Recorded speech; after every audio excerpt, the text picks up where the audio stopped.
Merhaba arkadaşlar, ben Ertuğrul Hoca. Bugünkü yapacağımız işlem muhabbet işlemidir.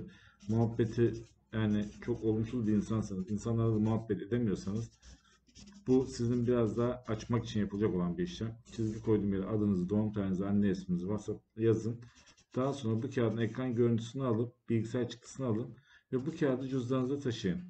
20 gün içinde etkisini göreceksinizdir. Daha güçlü bir şey yaptırmak isterseniz bana WhatsApp üzerinden ulaşabilirsiniz. Allah'a emanet olun. Merhaba arkadaşlar. Eşinize adet büyütü yapıldığını düşünüyorsanız bu kağıdı toprağa gömün. Önce bilgisayardan çıktısını alıp daha sonra toprağa gömüyorsunuz ekran görüntüsü alıp yani.